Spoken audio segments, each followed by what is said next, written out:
मेरे प्यारे बच्चों, आप सब कैसे हैं? उम्मीद करते हैं कि आप लोग ठीक होंगे। तो आज हम लोग जानेंगे मैथ का एकदम सबसे अंतिम प्रहार है। जो मैथ का सबसे अंतिम है वही है जो आपके बिहार बोर्ड में पूछे जाएंगे, वही इंपॉर्टेंट क्वेश्चन है, वही पढ़िए जो आपके एग्जाम में है, ठीक है ना। तो मैथ का हमने जो भी इंपॉर्टेंट क्वेश्चन है जो बिहार बोर्ड के लिए बहुत इंपॉर्टेंट है, उस क्वेश्चन को मैं बताने जा रहा हूँ। तो इसलिए वीडियो को अंत तक देखिएगा। और 7 दिन बचा है या 8 दिन बचा है, इसको इतना ईमानदारी से पढ़िए कि आपका ज़्यादा से ज़्यादा नंबर आए, ठीक है ना।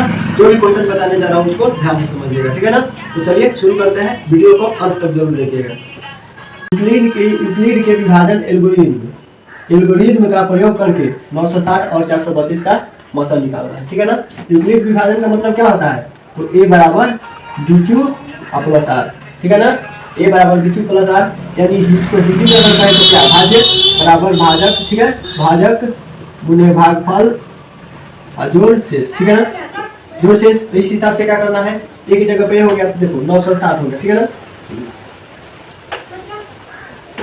क्या हो गया? 960, ठीक है ना। 960 बराबर 432, ठीक है। 960 और 432 एकदम बेसिक से बताने जा रहा है, एकदम शुरू से। जो बच्चा को मैंने एकदम जो नहीं होता है कि एकदम जीरो से बताने जा रहा हूँ, इसलिए वीडियो को मैंने ध्यान से देखिएगा, ठीक है ना। तो 960 और 432, तो क्या करेंगे? 960 हो गया, 960 में हम 432 से भाग देंगे, आ गया 864 आ गया। तो यहाँ पर जो कर देंगे, और जब घटाएंगे 864 में से कितना आ जाएगा? 96 बच गया, ठीक है ना। तो यहाँ पर 96 लिख दिए, ठीक है ना। 96 हो गया। और नेक्स्ट स्टेप में जाएंगे तो फिर हमारा 432 हो जाएगा और बराबर 96। अब 4 से गुना करेंगे, ठीक है ना। जब यहाँ पर 432 हो गया, 432 में जब हम 96 से भाग देंगे तो 4 से 24 के 4 बना देंगे, बच्चों का 36 से 38 कितना यार? 384। घटाएंगे तो कितना? यहाँ शेष 48। तो यहाँ पर कितना लिख देंगे? 48, ठीक है ना। 48 लिख देंगे। उसके बाद में फिर है हमारा 96 बराबर ये वाला स्टेप आ जाएगा 48, ठीक है ना। और 48 में गुना करेंगे तो 48 गुना 96, शेष कितना बचेगा? 0। तो वही हमारा मौसा बराबर कितना हो जाएगा? मौसा बराबर हमारा हो जाएगा, मौसा बराबर कितना हो जाएगा? तो मौसा बराबर आपका ये हो जाएगा। जब स्टेप में आपका 0 आ जाता है तो उसको मौसा मान लेते हैं, ठीक है ना।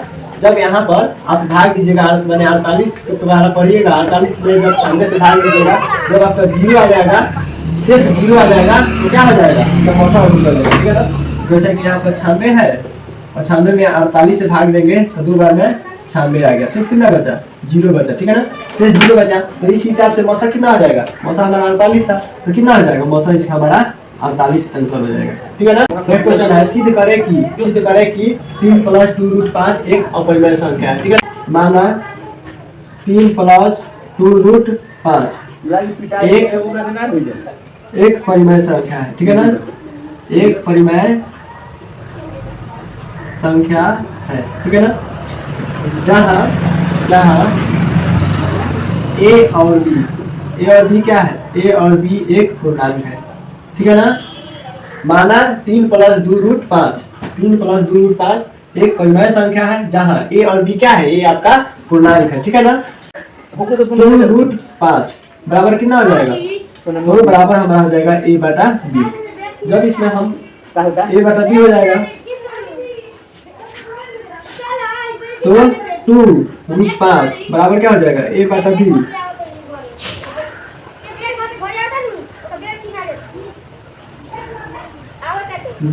तो क्या हो जाएगा? 3 + 2√5 बराबर a/b। तो क्या हो जाएगा? √2 और यहाँ 3 माइनस हो जाएगा a/b। कैसे? तो जब आपका संख्या बाएं भाग में है, बाएं भाग से जब दाहिना भाग में जाएगा तो क्या हो जाएगा? माइनस में हो जाएगा, ठीक है ना। तो ये क्या हो जाएगा? 2√5, ठीक है। 2√5 बराबर यहाँ पर अगर इसका b हो जाएगा, यहाँ पर अगर 1 रख देते हैं तो 1 और b का एलसीएम कितना हो जाएगा? b हो जाएगा। तो क्या हो जाएगा? 3b और -a, ठीक है। बराबर हो जाएगा आपका, जब इसमें बाई से गुना करेंगे तो क्या हो जाएगा?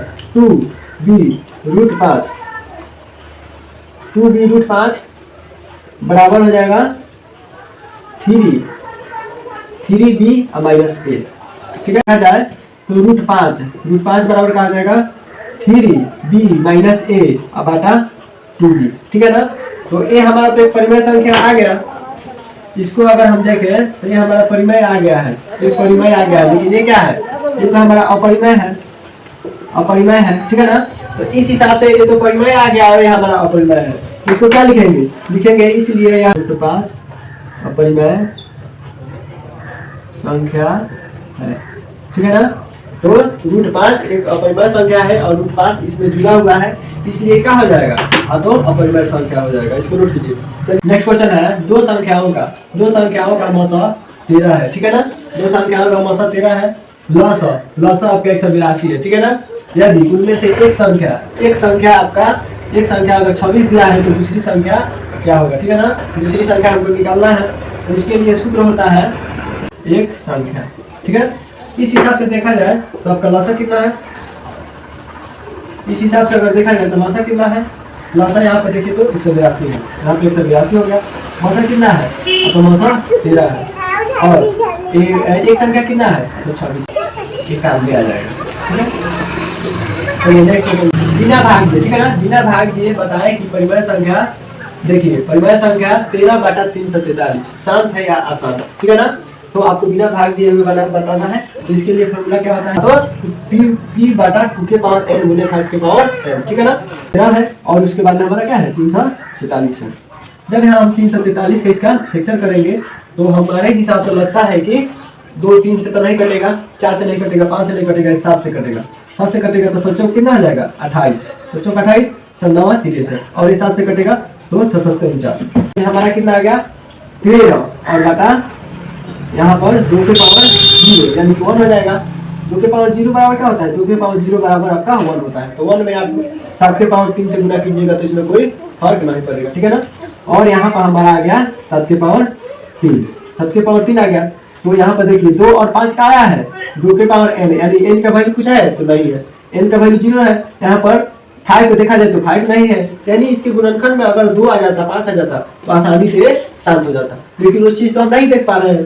तो इसलिए लिखेंगे कि 13/343 बराबर नहीं है p/2 के पावर n और गुने 5 के पावर m, 5 के पावर m इसके बराबर नहीं है, इसलिए यह क्या होगा, इसलिए यह आपका अशांत होगा, इसलिए क्या होगा अशांत होगा, ठीक है ना।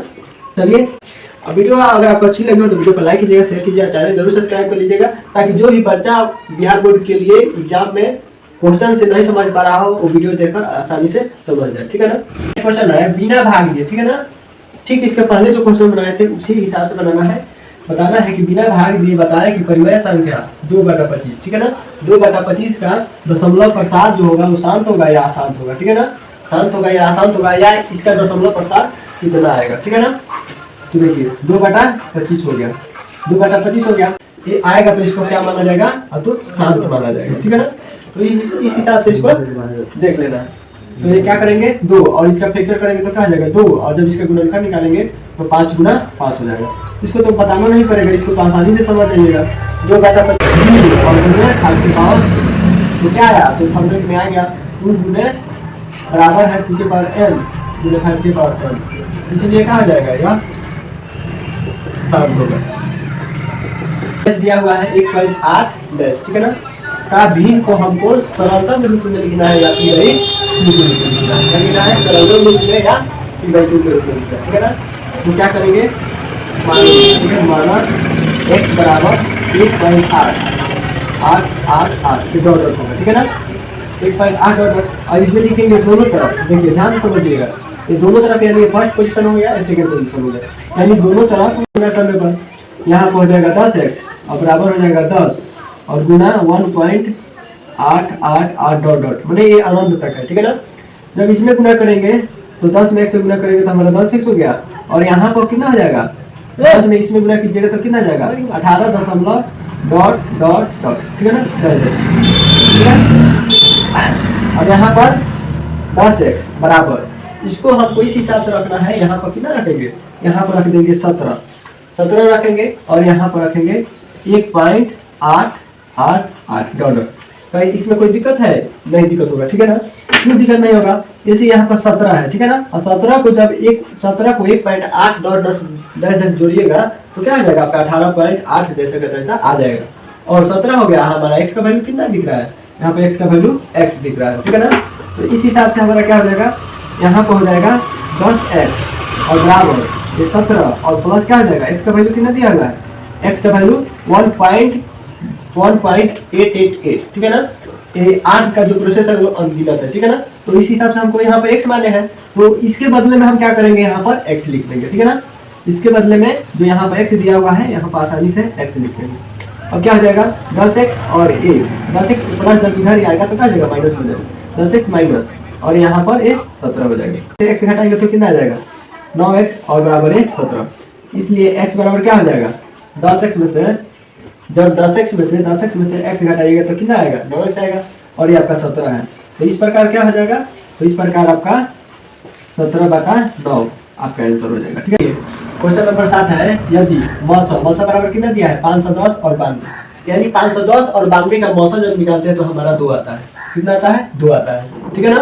तो इसका एलसीएम निकालेंगे, यानी 510 और 92 का जब हम एलसीएम निकालेंगे, लघुत्तम निकालेंगे तो हमारा लघुत्तम क्या आएगा, ठीक है ना, इसको समझना है। तो इस हिसाब से अगर देखा जाए तो इसके लिए फॉर्मूला क्या होता है, तो देखिए दो संख्याओं का गुणनफल निकालना है, तो लसा निकालने के लिए सूत्र क्या हो जाएगा, लसा बराबर दो संख्याओं का गुणनफल और बटा मौसा हो जाएगा, ठीक है ना। तो एक हिसाब से अगर देखा जाए तो आपका पहली संख्या क्या है, तो पहली संख्या आपका 510 है, ठीक है। दूसरी संख्या क्या है, तो दूसरी संख्या क्या है तो 92 है, ठीक है ना। तो इस हिसाब से लिखेंगे लसा बराबर पहली संख्या 510, ठीक है, दूसरी संख्या 92 है, तो दूसरी संख्या 92 हो गया। और मौसा बराबर कितना है, तो मौसा बराबर आपका 2 है, मौसा बराबर कितना है 2 है। तो 2 में इसमें कटाएंगे, 2 को कटाएंगे तो कितना आ जाएगा आपका 2 चौका 8 2 छक 12, कितना आ जाएगा 46 आ जाएगा। जब हम क्या करेंगे, जब 510 में जब 46 से गुना करेंगे तो कितना आ जाएगा 23460, यही आपका लघुत्तम है। तो लिखेंगे लसा बराबर कितना आ जाएगा 23460 आंसर, ठीक है ना। 23 अभाज्य गुणनखंड से, ठीक है ना। अभाज्य गुणनखंड द्वारा 510 और 592 का क्या करना है, तो मौसा निकालना है, महत्तम निकालना है, ठीक है, और नहीं तो लघुत्तम निकालना है। क्या निकालना है, महत्तम और लघुत्तम निकालना है, ठीक है ना। कितना का, तो 510 और 92 का। यहाँ तो हम लोग निकाले हैं लेकिन इसका रूल अलग है, ठीक है ना। देखिए तो 510 का अभाज्य गुणनखंड कितना है, 510 का अभाज्य गुणनखंड है 2 है, 3 है, 5 है और 2 है और 23 है। तो इस हिसाब से अगर मिलाया जाए तो सामने वाली संख्या कौन मिल रही है, तो 2 मिल रही है, ठीक है ना। 2 मिल रहा है और कोई नहीं मिल रहा है, तो यहाँ पर मौसा बराबर कितना आ जाएगा, तो मौसा बराबर आपका कितना आ जाएगा 2 हो जाएगा। इस हिसाब से अब लघुत्तम निकाला जाए, लसा बराबर निकाला जाए तो देखिए इसको लसा निकालने के लिए क्या होता है, देखना है 2 यहाँ पर भी है, 2 यहाँ पर भी है, लेकिन ज्यादा 2 किस में है, तो ज्यादा 2 इस वाले गुणनखंड में है, यानी 92 का जो गुणनखंड है इसमें 2 कितना है ज्यादा है, तो यहाँ से 2 ले लेंगे, 2 कितना है 2 है। उसके बाद में 3 कितना है 3 है, तो 3 लिख लेंगे, अलग अलग संख्या है, 3 हो गया। उसके बाद में क्या है, तो 5 है, उसके बाद में क्या है, तो 17 है, उसके बाद में 23 है, 460, तो लगभग 23460 ही लगभग आएगा, ठीक है ना। तो यदि द्विघात बहुपद 5x² - 7x - 1, ठीक है ना, के शून्यक अल्फा और बीटा हो तो 1/अल्फा 1/बीटा का मान क्या होगा, ठीक है ना, -7x, ठीक है ना, -1 -7x - 1, ठीक है ना। a बराबर कितना आ जाएगा 5 हो जाएगा, b बराबर कितना आ जाएगा -7 हो जाएगा, c बराबर आपका -1 हो जाएगा, ठीक है। शून्यकों का योग, ठीक है ना, शून्यकों का योग क्यों निकाल रहे हैं, क्योंकि शून्यक अल्फा इंटू बीटा दिया है, ठीक है ना। तो शून्यकों का योग का सूत्र क्या होता है, अल्फा प्लस बीटा बराबर क्या होता है -b/a, ठीक है ना, -b/a होता है। तो b का मान कितना है, तो -7 है और यहाँ पर -7 है, ठीक है। और ये आपका a का मान कितना है 5, बराबर क्या हो जाएगा, माइनस माइनस गुना कीजिएगा तो आपका प्लस हो जाएगा, ठीक है ना। तो ये आपका 7 हो जाएगा और ये आपका 5 हो जाएगा। अल्फा इंटू बीटा बराबर क्या होता है, तो अल्फा इंटू बीटा बराबर होता है c/a, ठीक है ना।